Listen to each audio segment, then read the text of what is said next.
audience. We'd also like to welcome people joining us on our YouTube channel. So if you're joining us as an alumni or as a World Campus student, or perhaps as a residential student who is just watching it from home, we're glad you're here as well. So the Finance Speaker Series is held 3 to 4 times a year, and we basically try to feature topic areas that would be of interest to the greater Erie community, as well as the Black School of Business and our surrounding Barron community. I'm Greg Philbeck. I'm the Associate Director of the Black School of Business. I'm the Department Chair for Finance and Economics. We're very excited tonight to have a great guest speaker from Columbus, who will be introduced in just a moment by Richard Kelly, who's our Vice President for the Financial Management Association. So we hope you enjoy the program. We do have, for those in the audience, we do have refreshments upstairs, so if you want to grab anything at any point, feel free to do so. So I think Travis is going to have a very interactive session in terms of encourage you to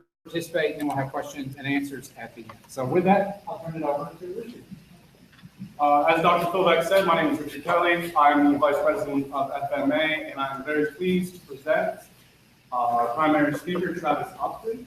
He is the Chief Investment Officer of the Joseph Group in Columbus, and he's traveled a long way to come and talk to you today. So please give him a round of applause. Very much. Everybody hear me on this mic? Yep. Outstanding. Well, thank you very much for having me out today. This is actually my second time having the opportunity to speak at the Finance Speaker Series. I was here a couple of years ago, so thank you very much for inviting me back. What we're going to talk about today are hot topics in today's financial markets. And if you can see the cartoon that's up on the screen, I was really excited to find this cartoon, really for 2 reasons. One, because it's a funny cartoon. It has Goldilocks and the 3 bears, and the 3 bears are looking at the looming recession, negative interest rates, and also the presidential election. And Goldilocks is saying she doesn't want any porridge, she wants Prozac. So 1, it's a funny cartoon. But number 2, it's also functional because this cartoon lays out my agenda tonight. I'm going to talk about 3 primary hot topics that are going on in the financial markets right now. I'm going to talk about this prospect that's really been a concern in markets over the last 3 months. Number 1 being, are we heading to a recession, and how the fall in oil prices in particular has related to that concern. Then I'm going to talk about this prospect of negative interest rates and how negative interest rates are starting to become more prevalent around the world. And then I'm going to wrap up talking a little bit about the presidential election. And I don't think anyone knows exactly what's going to happen with the election yet, but depending on who wins the election, we've got a couple of tidbits that may be interesting to you as investors. So let's start off talking a little bit about this concern about recession, and in particular, the fall in oil prices that has happened this year. Oil prices started this year around $40. As recently as a couple of weeks ago, they were about $30 a barrel, and we happen to be back to 40. So you see the cartoon here. 30 is the new 40, of a chuckle there. But this year in 2016 has the notoriety of being the worst start to a year in history for the financial markets. The first 10 days of this year, the S&P 500 fell by 8%. You have not, going back to data from the 1800s, had a worse start to a year. And one of the big reasons for that was the fall in oil prices. And with that fall in oil prices, virtually every asset class has really tracked what's going on with oil. And that's a big historical anomaly. The chart that you see up here on the screen looks at a number of different asset classes. The S&P 500 for large cap stocks, the Russell 2000 looking at small cap stocks, emerging markets, international stocks, and those dots that are high up on the screen, those mean that the price of oil and those markets have really been moving in lockstep. But the bars that you see there show the relationship between those markets and asset classes and oil over the last 10 years. And as you can see, particularly in the case of the S&P 500, there's little to no relationship. So what we've seen here over the last year, where oil has really been a big driver of the markets, it's truly been a historical anomaly. And I would venture to say that's because of the magnitude of the oil price drop that we have had. Let's take a little closer look at that. The chart that's up here on the screen here looks at the price of oil so far year to date. From the beginning of 2016, and oil started the year around $38 a barrel, going through to about mid-February. And in mid-February, oil hit its low around February 12th of $26 a barrel. That represents a pretty significant decline there from 40 to 26. But what we've seen here recently, just in the last month, oil has rallied back and is now actually higher than where it was beginning of the year. We've seen about a 60% rally in the price of oil. Now, that's huge. An asset that moves 60% in the period of a month, that's a huge move. And we've seen stock prices rally back as well. But this move in oil, if you look at it from a bigger picture perspective, the move really isn't all that big.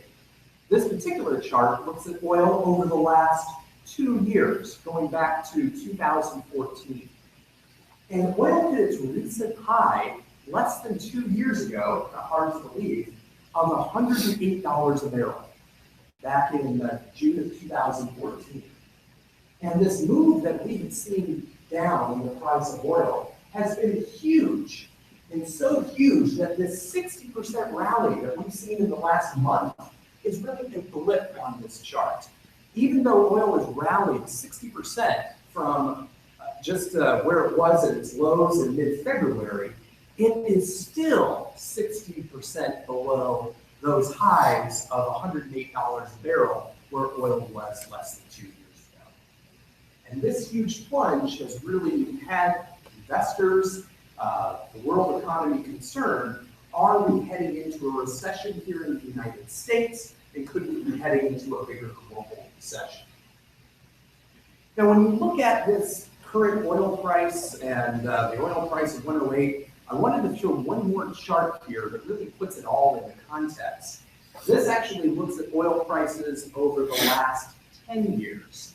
And as you can see, even with this rally that we've had back to about $40 a barrel, oil prices are still significantly below where we've averaged over the last 10 years. If you draw a line there, oil hit an all-time high in 2008 of over $147 a barrel, and we're more than $100 below that year to date.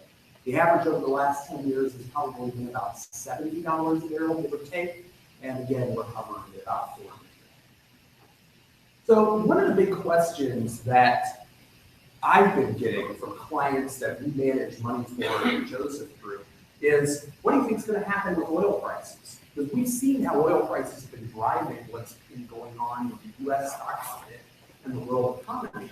Where are oil prices going from here? So what I'm going to lay out here tonight is a kind of the negative case first of why oil prices may stay low for longer. Then get into the optimistic case of why we may have seen the bottom. And then I'm going to wrap it up with our overall conclusion of where we think oil prices are going. First of all, the negative case starts with the fact that we've seen rallies like this before. Even last year, and that's what this particular chart is showing, last year from around mid-February to August, we saw a pretty significant move in the price of oil. And if you track how oil has moved from the beginning of this year to now, it mirrors that move almost exactly to the point where oil popped out in August of last year and then proceeded to fall back again. So one of the big concerns is this just a bear market rally? A big one at 60%, but is this just a bear market rally in a bigger overall decline for the price of oil?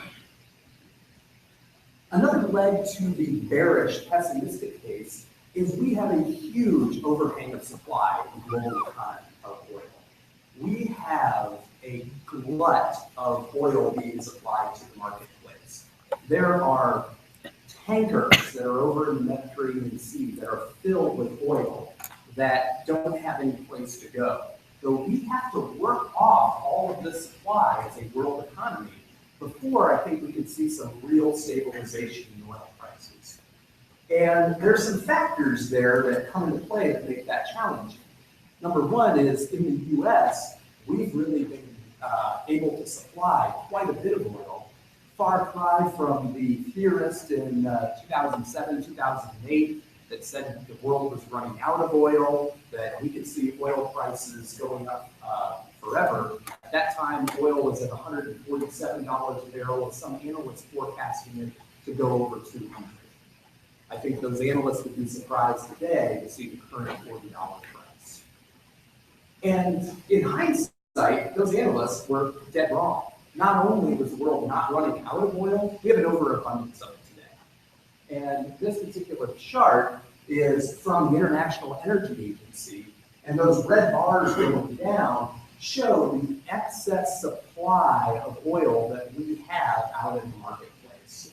And so there is a huge amount of excess supply, about 3 million barrels a day. It's just extra oil floating out there that we need to work off before I think this oil price can truly stabilize. And that huge glut of supply is probably the biggest negative factor that we're still dealing with in the marketplace. Now, to lay out the more optimistic case, why we might see some stabilization, is that we are starting to see some things move. This particular chart, got this chart courtesy of Charles Schwab and their research. The blue line shows the oil field production that's happening in the United States. And you can see that rising line shows that we as the United States are producing a lot of oil.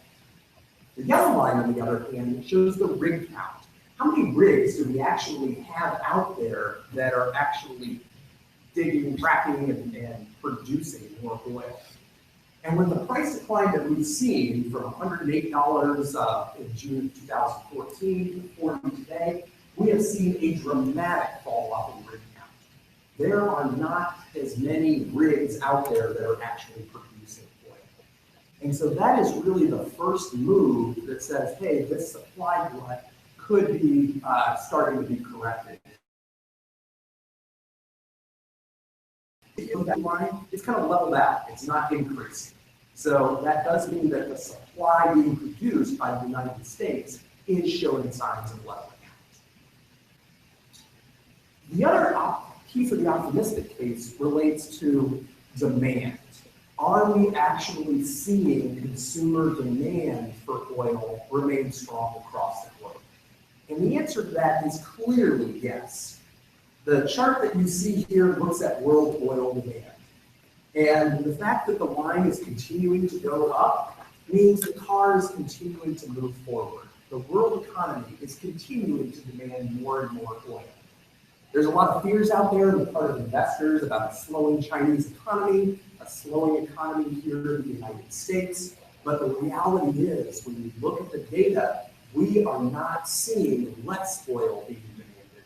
On the contrary, we are seeing across the globe demand for oil rising.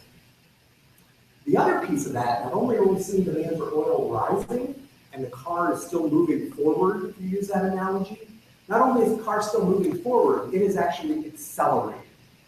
The rate of growth for the amount of oil being demanded by the world economy is also growing. And that's what this little line here means. As oil prices have fallen, people are using more and more oil. So think about it. If your family is going on a car trip, you're probably more likely to take that trip when gas is $1.83 a gallon than you were when gas was $3.79 a gallon. And that's exactly what's at play here. I heard an anecdotal story.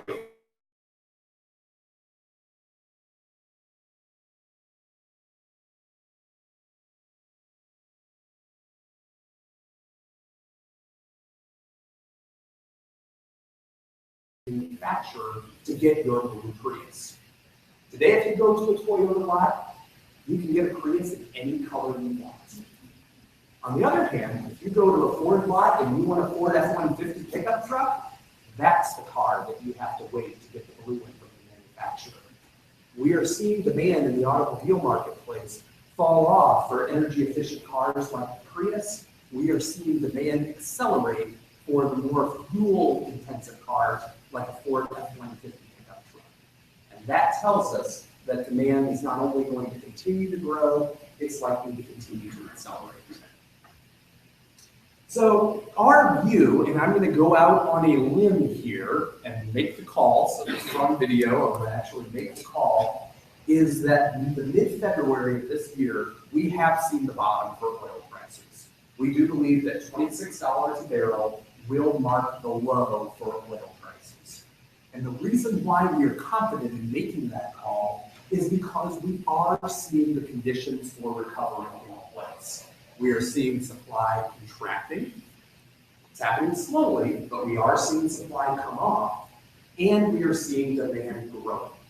So the fact that both of those factors are in place tells us that we've seen the bottom and that this supply and demand imbalance, although it may happen slowly, is on its way to being rectified. Now, a couple things we need to still see, and this relates to the global economy.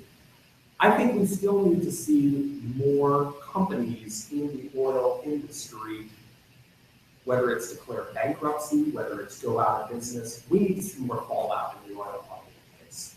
Because one of the concerns is these companies that might have been the mediocre producers, that maybe they needed oil to be $50, $60, $70 a barrel to be profitable, and they've been hanging on a thread here the last few months.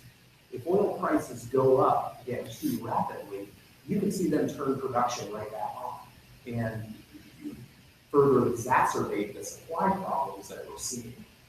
So I think one of the things we do need to see in the marketplace, we actually need to see more fallout. We need to see defaults, we need to see bankruptcies, and that is a key factor that needs to happen for this oil price to stabilize. And I will say that even though we are officially going on record and calling the bottom for the price of oil, I think it's extremely unlikely that we go back to $100 a barrel anytime soon. If you look at a lot of analyst forecasts, you look at a lot of the data, to throw out a number, I could see oil from their current price today of around $40 a barrel. Maybe we get up into the 50s or 60s, but I think until we work off that supply overhang, that low oil prices, particularly compared to the last 10 years of history, are going to be with us for some time to come. So that's our view on oil prices. Hopefully that is informative. I'm going to shift gears now to the second item that we wanted to talk about, and it's what's going on in the marketplace with interest rates. And one of the questions that we get a lot from our clients is,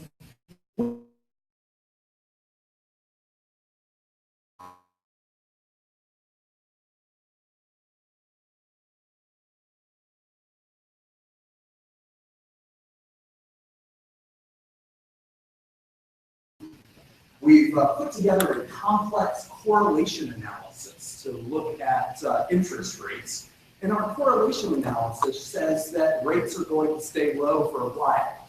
And I'll show you the results of that correlation analysis. Here it is. We took a look at the level of interest rates compared to the height of the current Federal Reserve chair. And if you look over since 1979, interest rates have tracked the height of whoever is chairman of the Federal Reserve. Paul Volcker, who is credited with breaking the back of inflation in the 1980s, he was a tall guy, 6 feet 7 inches tall. And at that time, we saw interest rates in the realm of 15, 16, 17%. Through the last 20, 30 odd years or so, as the Federal Reserve chairman have gotten shorter, interest rates have gotten lower and lower. Greenspan was 5'11", then Bernanke was 5'8", and we now have the shortest Fed chair over the last 40 some odd years, Janet Yellen, who's only 5 feet tall. So obviously that's a little tongue-in-cheek here, but according to this analysis, interest rates are likely to stay low for some time. On a little more serious note, one of the things that we are having a lot of conversations about with our clients, a lot of questions about, is this concept of negative interest rates.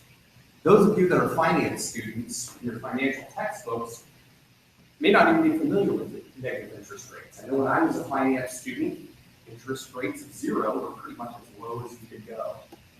But what we are seeing some central banks across the world experiment with is this concept of actually having negative interest rates. So instead of receiving money on deposits, imagine if you're going to the bank, the depositors are actually having to pay a fee or pay a penalty to have deposits at the bank. That penalty in the form of a negative interest rate. And this whole purpose, why central bankers are trying to use negative rates as a tool to stimulate the economy, is this idea that it's supposed to encourage banks to lend more freely and encourage investors to put money in securities other than safe treasury bonds. They should step out and buy stocks or buy high yield bonds. I recently was talking to a client, and he had asked me about negative interest rates. And he said, I just don't understand it. Why would I ever invest in something that has a negative interest rate? Why wouldn't I just go out and buy a dividend-paying stock or put money in real estate? And my response to that client was exactly, you did. That is exactly what this concept of negative interest rates is supposed to be. And the chart that you see here on the screen shows the central banks in the world that are running with this negative rate experiment. In January, the Bank of Japan actually reduced their interest rate, their short-term rate, in negative territory. And just a couple of weeks ago, the European Central Bank reduced the rate that they charge member banks to negative 0.4%. So we're seeing multiple central banks around the world, notably Japan, the European Central Bank, Sweden, Denmark, conducting this experiment with negative interest rates. And we're not only seeing it with the central banks, we're seeing this rate spill over into the bond market. The chart that you see on the screen looks at the 2-year government bond yield, so the interest rate or yield, for different countries around the world. And people think that interest rates are low here in the United States. If you look at this chart over here on the right, the 2-year Treasury rate for the United States is 0.89%. That may seem low, but that is actually one of the highest in the world. If you look at countries like Switzerland, the Netherlands, Germany, France, all of them have negative interest rates on their bonds. What that means is that investors may be buying a bond that pays $100 when it matures in the next 2 years, but they're paying $101 to get that bond, effectively earning a negative rate.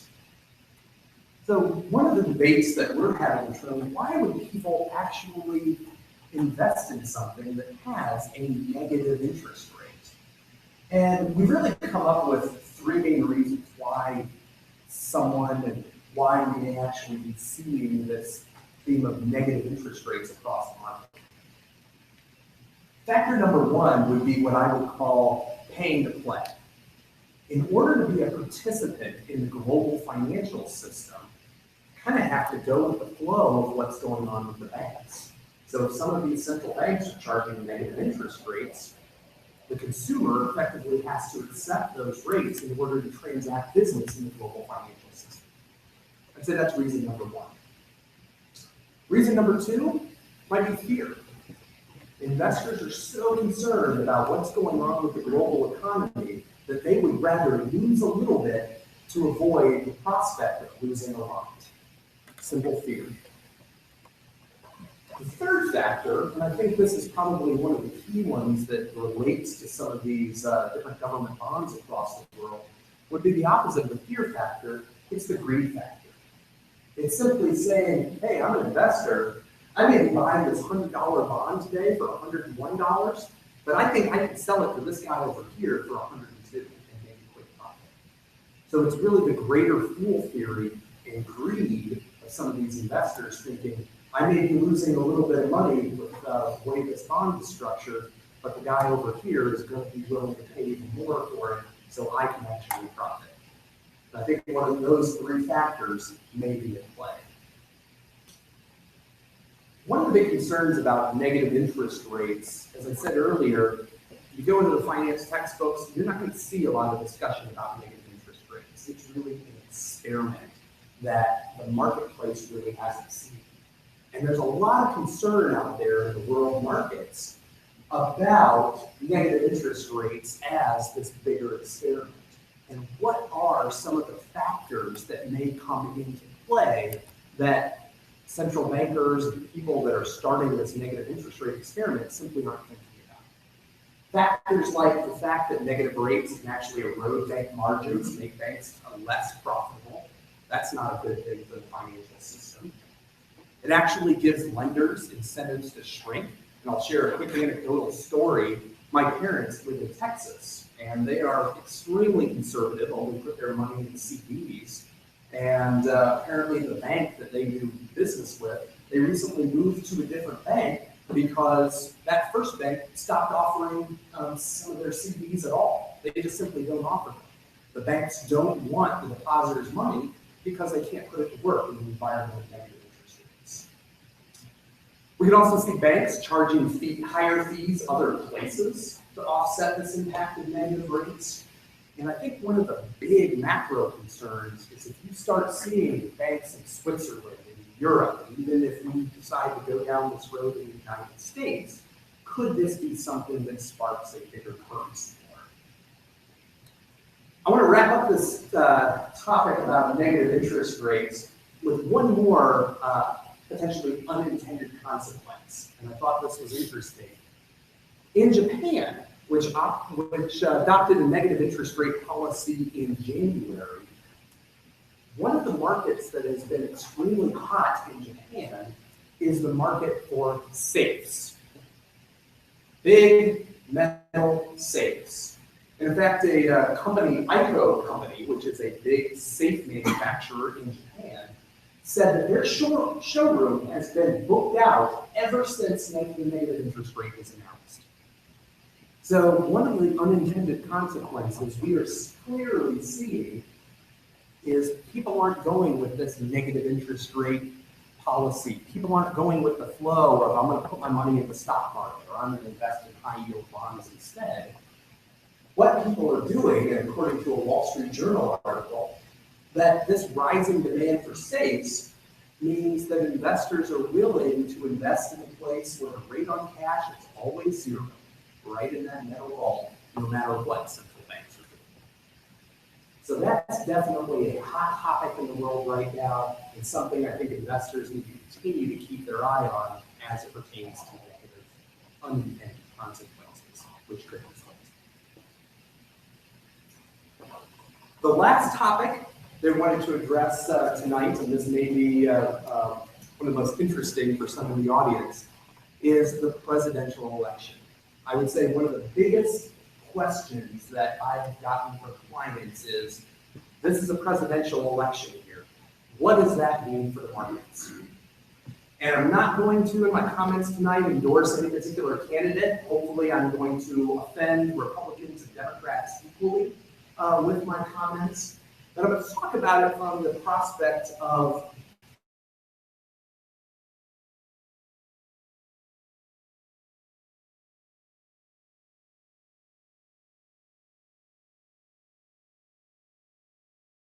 talk a little bit more in a moment about their respective policies. First of all, I want to come back to the whole concept of the general presidential election cycle. Because again, I've gotten a lot of questions with clients. Hey, the presidential election year, doesn't that mean it should be a good year for the stock market? And there's a lot of analysis around this, but if you look at the post-World War II era, there actually is some evidence that 1 year of the presidential cycle tends to be better than all of the others for the stock market. That year, if you look at history, happens to have been last year, the third year of the presidential cycle. Last year was a year in which the S&P 500 was up about 1.3%.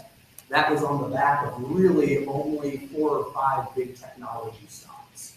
The average stock within the S&P 500 was down about 5%. So unfortunately, I hate to be the bearer of bad news here, but based on the presidential cycle, we're not getting any help this year being a presidential election year. Last year should have been the year, based on history, that we saw the largest amount of gains. Another historical example here is what this chart shows, is when you look at presidential election years individually versus non-election years, it actually really doesn't matter on average whether it's an election year or not. The market has a tendency to go up, with one exception. A presidential election year that is an open election, meaning that there is not an incumbent that is running for re-election, meaning that because of term limits, the president has served their 2 terms, and we know for a fact we're going to get somebody new in office. So if you look at those years, and this is based on data going back to 1933, you see the line here on the bottom. That's the historical stock market pattern for an open presidential election. So that's the type of environment that historically has not been very good for the markets, and unfortunately, that is also the type of election year that we are going into this year. The final big picture fact that I want to show relates to this question we talked about earlier with oil prices relating to a recession. Is there anything about the presidential election cycle that gives us any sort of warning of an impending recession? And the answer is not this year. You tend to see most recessions start at the beginning of a new president's term. Year 1 of the presidential election cycle, and this is based on data in the post-World War II era, is when you tend to see most recessions start. The conspiracy theorists out there, maybe because the new president can say, it's not my fault, it's the guy before me's fault, with some of the things going on in the economy. But if you're basing your decisions on some of the historical analogies here, the trouble in the markets doesn't necessarily come this year. The trouble for the economy, whether or not we go into a recession based on the presidential election cycle, the bigger risk is next year in 2017. So that's some information on the general election cycle. Let's talk a little bit about the individual candidates. And I want to talk a little bit about the tax policies that are being proposed by both Hillary Clinton and Donald Trump, and also talk a little bit about some sectors of the economy that may tend to do better than others based on the policies that they have laid out in their respective agendas. First of all, if you look at Hillary Clinton's tax policy, if you had an annual income of $20,000 or $55,000 or $75,000, by and large, Hillary is looking to raise taxes. That's just a fact. This is based on data from the International Business Times. But Hillary is really considered to be the most moderate among the presidential candidates. But by and large, the average individual that makes $75,000 a year, based on Hillary Clinton's proposed tax policy, they'll see their biweekly paycheck decline by approximately $2 every pay year due to that increase in taxes. And there's a number of things that Hillary Clinton has proposed. Some of the big ones are a 4% extra surcharge on high earners. I've seen different numbers on the high earner definition, ranging from $1 million to $5 million. Also, Hillary is proposing a 30% minimum tax on earners with adjusted gross incomes above $1 million. And Hillary is also planning on making some adjustments to the capital gains schedule. So there's a few things going on, but by and large, under Hillary's tax plan, most investors and individuals are likely to see higher taxes, particularly wealthy individuals. Under Donald Trump's tax proposals, it's the complete opposite scenario.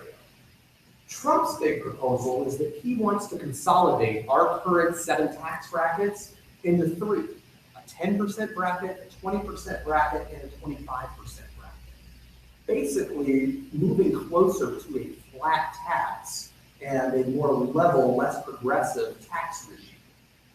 And because of that, individuals will tend to see an increase in their paychecks in the form of lower taxes. The average individual making $75,000 a year would actually see their paycheck every 2 weeks go up by $100 a check, all because of tax cuts from the Trump proposal. And if you look at just the law of large numbers, investors with higher incomes, because their percentage is going down by the same amount, their dollar impact is going to be much larger than it is for lower income individuals. So under the Trump proposal, actually we see some pretty big savings for wealthy investors. So that's the Trump tax proposal there, mainly benefiting more wealthy investors. So maybe you like that or don't, depending on your politics. When you look at the individual markets and sectors, and you look at the agendas that candidate Clinton and candidate Trump have laid out, there are factors for each of them that make some industries more likely to be winners and losers than others. So if you look at some of Hillary Clinton's proposals, some of the industries that may be winners under a Hillary regime is, first of all, hospitals and companies that have Medicaid health maintenance organizations. Was talking with a colleague today about a company like United Healthcare. Quick market tidbit for so far in 2016. The worst performing sector of the economy is actually healthcare. But you are seeing some companies in the managed care space, one I was looking at today is United Healthcare, actually buck that trend and have strongly positive performance. And I would venture to say that could be because United Healthcare is one of these companies that has ties into a Medicaid HMO. Some of the for-profit hospitals could also benefit with Hillary's expansion of healthcare and some of the proposals she's making to provide more of a national healthcare system. Another area that Hillary Clinton's proposals might seem to benefit are renewable energy, solar companies, wind companies. So a company out of Arizona that, like First Solar, which happens to have a manufacturing plant in Perrysburg, Ohio, could be a beneficiary of some of these Clinton policies. And then finally, infrastructure companies. Companies like Vulcan Materials that deals with concrete and cement, and Apogee Enterprises, that's a company that makes coverings over buildings such as airports. Hillary Clinton's proposals really look to put a lot of money into public transportation, airports. She also has a proposal to establish an infrastructure bank. So a lot of these companies that are dealing with infrastructure and the creation of new buildings and transportation systems could potentially be winners under a Hillary Clinton presidency. On the other hand, hope you like the picture there, some of the companies that may be losers in a Hillary Clinton regime. Number one are pharmaceuticals. Hillary has gone on record talking about how she would like to allow Medicare to negotiate prices with some of the pharmaceutical companies. That's likely to put pressure on profitability for some of the drug companies. And she also wants to cap drug prices. So that's something that is a negative factor for a lot of pharmaceutical companies.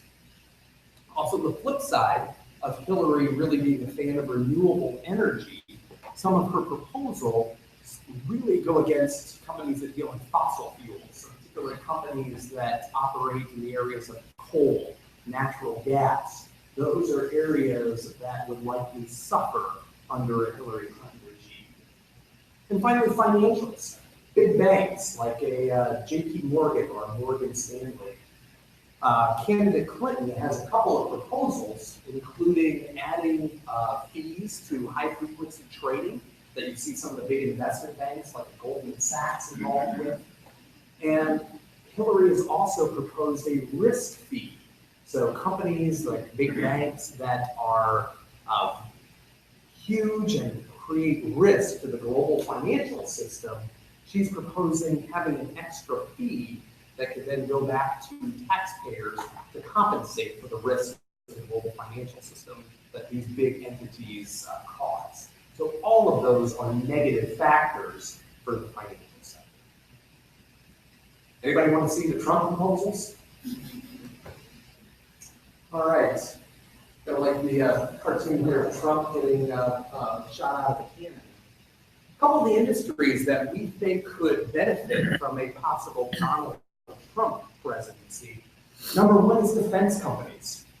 If you listen to Trump's rhetoric, he wants to build a wall. He wants to make America great again. We don't win anymore. We need to start winning. All of these are references to the idea that you could see a candidate Trump wanting to build up the military and build up the military might of the United States. If that were to come to pass, that would be beneficial for big defense companies like a Lockheed Martin, a General Dynamics, a Raytheon. All of those are companies which could be beneficiaries of Trump policies. Another big thing that Donald Trump is a fan of is companies that have earned a lot of profits and have a lot of cash overseas, repatriating that money back to the United States. He wants to bring that cash, which is currently locked up overseas, he wants to find an easy way where companies can bring that cash back to the United States without a lot of added tax burden. And the last time that we saw some sort of repatriation, that's what that's called, bringing some of the dollars that companies have overseas back to the United States, we did see a repatriation tax holiday back in 2005. And if you analyze the numbers of what companies did well back in 2005, companies that brought back to the U.S. the largest amount of cash relative to their size were some of the best performers in the market.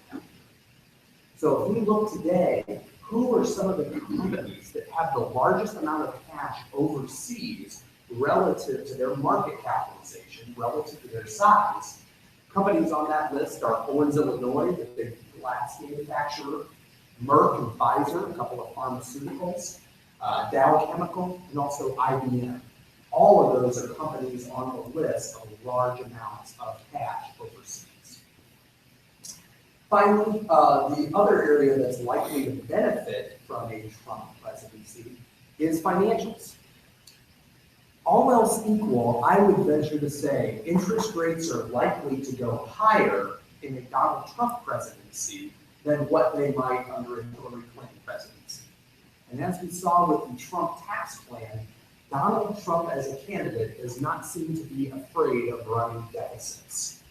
Under a Trump presidency, we're likely to see deficits run higher. We're not likely to see a balanced budget. And all else equal, that is likely to put upward pressure on interest rates. And if we have a higher interest rate regime, that is something that's helpful for the net interest margin for the banks and a potential benefit to financial stocks. Losers under a Trump presidency, ironically, like Hillary Clinton, pharmaceuticals.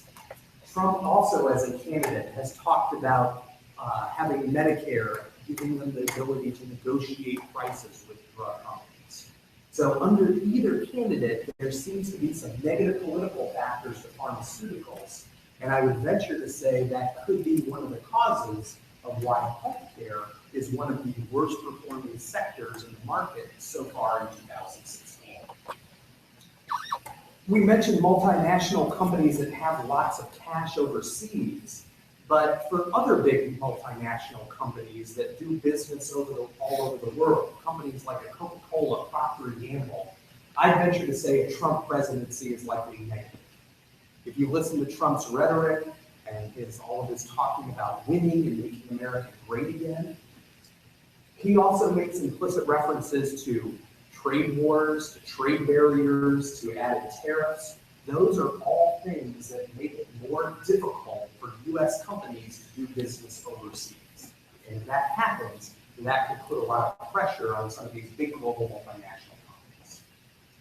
And then finally, IT outsourcing companies. Some of these big technology firms that tend to outsource a lot of labor and call centers to India, companies like Wipro or Infosys or a couple names there.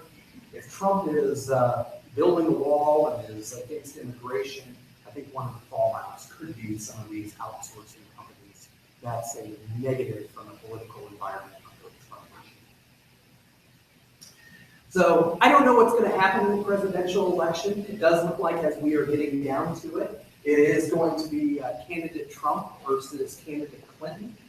But as investors, I think either way, there are some things that you can think about now that would be wise looking at the various policies the candidates have put forth to get an idea of what areas of the market might benefit and what areas may not. And with that, I wrap up the formal part of my presentation tonight and would love the opportunity to answer any questions that you may have.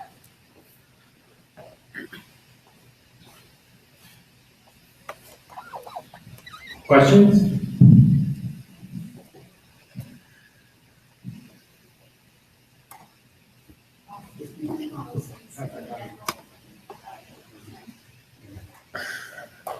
News policies in general, do you think would be better or worse for the economy then, I guess? Gotcha. The question is, which candidate's policies, big picture wise, would seem to be better or worse for the economy? And I've actually had a few conversations about this. There's been some studies here. I think as a general answer, one of the big factors there is that markets hate uncertainty. And I would venture to say that a candidate Trump introduces more uncertainty just with his bombastic attitude, the fact you don't know really what to expect. He brings more uncertainty to the markets than what a candidate Clinton does that has a little more of a policy history. So I would say net, the stability that a Clinton would offer probably favors the economic impact over what a candidate Trump might. However, I will say the caveat that I will add to that is the presidential candidate, whoever is elected, really doesn't have the biggest impact. I think the bigger impact is going to be what happens in the 2016 elections with control of Congress. If we get Republicans controlling Congress with a Donald Trump Republican president, there's, I think, a greater likelihood to see changes in policies. By the same token, a Democratic Congress with a Hillary Clinton as president, you will see a greater likelihood to see changes in policies.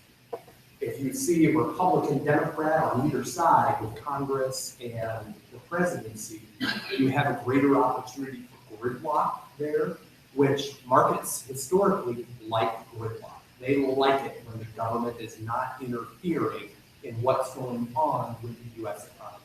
So I would venture to say that the biggest variable in what's going to be the stabilizing factor is not just what goes on in the presidential election. It pays this year to pay a lot of attention to what goes on in the election for the Senate and the House. Other questions?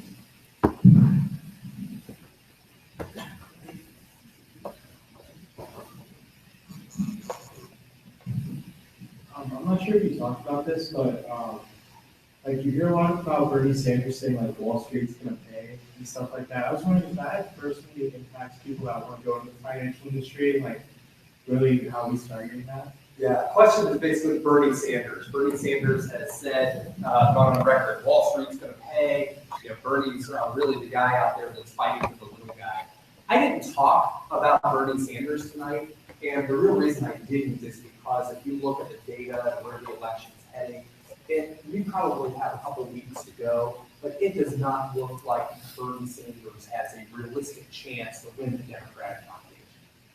That said, if you look at some of the economic data surrounding some of the policies that Bernie Sanders has put forth, it really presents a lot more questions, I would say, rather than answers, as to how the government or anyone else is going to pay for some of these proposals. I think Bernie would like to tax the heck out of some of the banks and some of the financial institutions, and maybe use that as a way to provide benefits like free college for all Americans. But there's a lot of what ifs, and some of the data that I've seen, the economic impact and the impact on U.S. GDP, economic growth of some of the Bernie Sanders policies look pretty catastrophic. So that would be my comment there, but I think we've got a couple weeks to go. Again, without making any political commentary, it doesn't look like Bernie has much of a chance of winning the Democratic. Next question.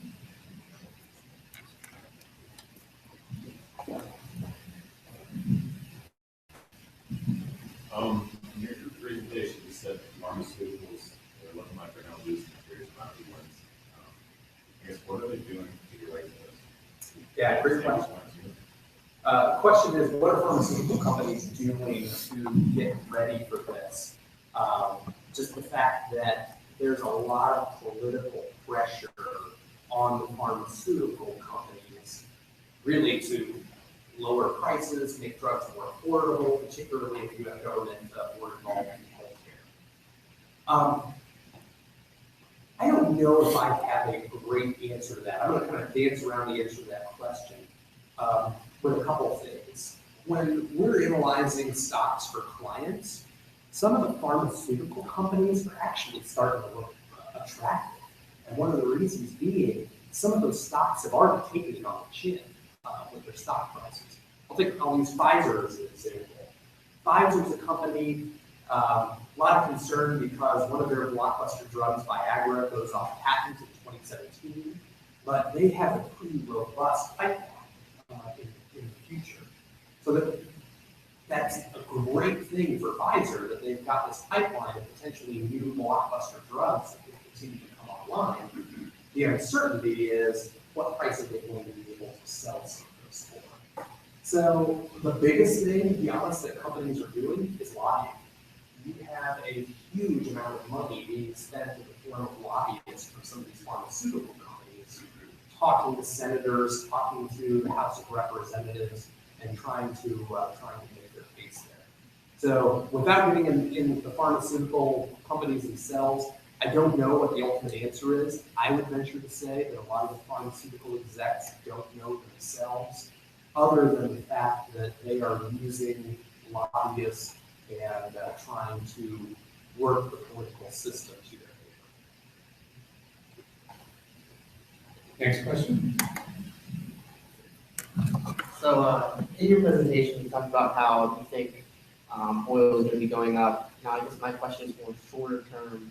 Do you think that such a recent spike, do you think there's going to be a market correction in oil prices, or do you think it's kind of just going to keep on, like, level out and keep slowly going up? Yeah, big question is, short run, oil prices, do we get another correction?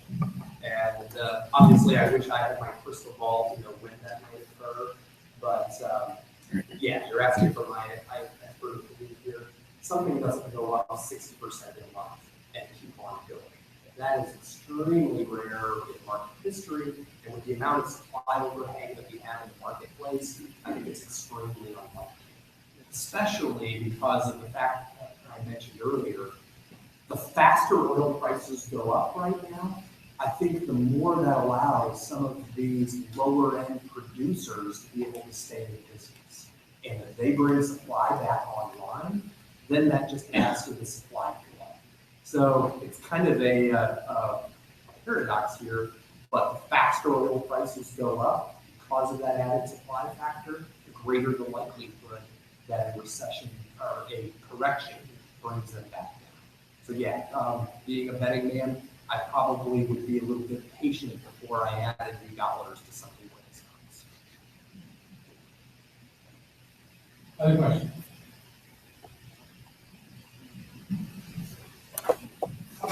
So you said that both candidates want to be able to negotiate prices with so I guess what would be like the negatives and benefits of that? I mean, would that be a good thing, or would that be bad, I guess, for people and for the companies? Yeah, the question is there, this whole idea of Medicare being able to negotiate drug prices, are there positives and negatives? And yeah, I think there's winners and losers for that. The winners, it's pretty clear, are individuals. It's the elderly. It's people that are going to their pharmacy, whether it's a CVS or a Walgreens, and they're able to get their prescription for $40 a month as opposed to $130 a month. That savings is tangible and it has potentially huge benefits for the individual. I think what the pharmaceutical companies would argue is that if they are not able to be as profitable, if they are not able to bring in as much money, then they're not able to invest in research and development.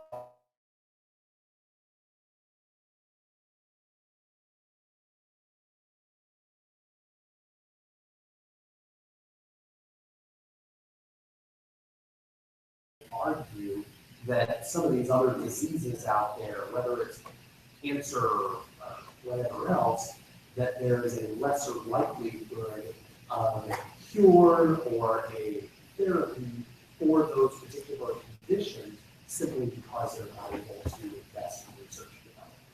So the losers, clearly lower profitability for the pharmaceutical companies, but the winners, and that's really what the government is trying to push for with these policies, are individuals that are having to go to the pharmacy and pay for these drugs. Other questions?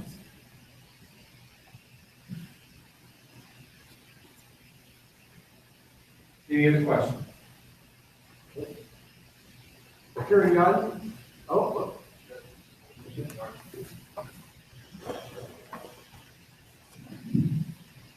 So can we expect now a big follow-up with energy companies within the next coming months or so? And if not, then is there going to be a price that is oil going to be priced even below 26, as mentioned? Yeah. Question being, is there going to be prices fall in below 26? My what that's worth is yes, we are going to see more of a fallout with some of the oil companies. We're going to see it in the form of defaults on some of the bonds that these oil companies have issued.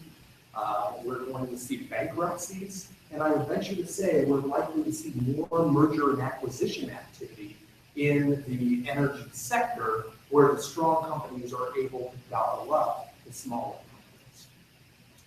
companies. The fact that we are at about $40 a barrel oil today, I honestly think we're going to be hard pressed to fall back to 26. I think it would take some sort of bigger geopolitical event. I don't even know what that might be. If the Middle East, OPEC all conspires to flood the market with oil.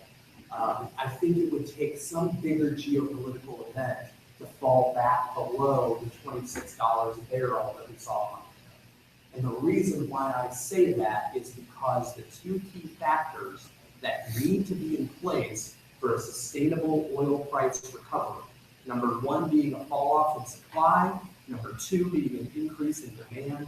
Both of those factors, it's happening slowly, but both of those factors are clearly in place. And if both those factors are in place, I feel very comfortable saying that $26 a barrel that we've seen, and now that we've seen the subsequent recovery, I think that's the bottom. Other questions?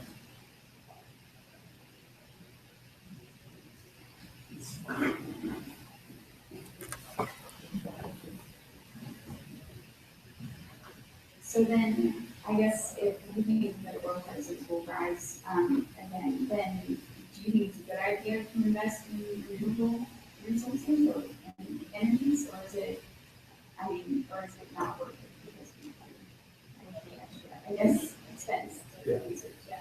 Great question. The question is, if the oil prices are going to rise and energy companies are likely to be profitable, a lot of the strong ones are going to survive, does it even make sense to invest in renewable energy?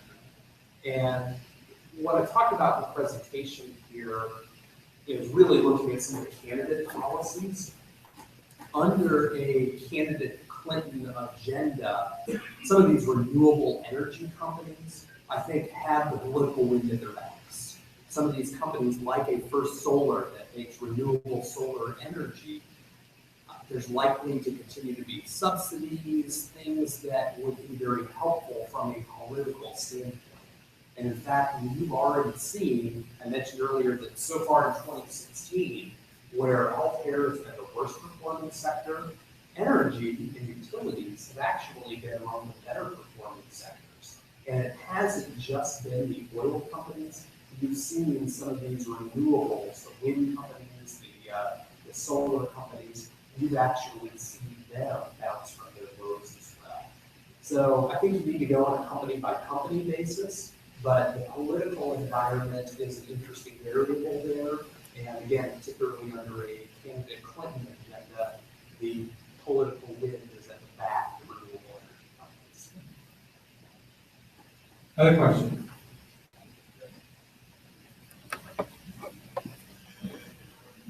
So, with Hillary's policies, if financials are going to be a loser, essentially, can we expect, I know it's hard to say at the moment, but can we expect another recession or something similar to what we went through in 2008?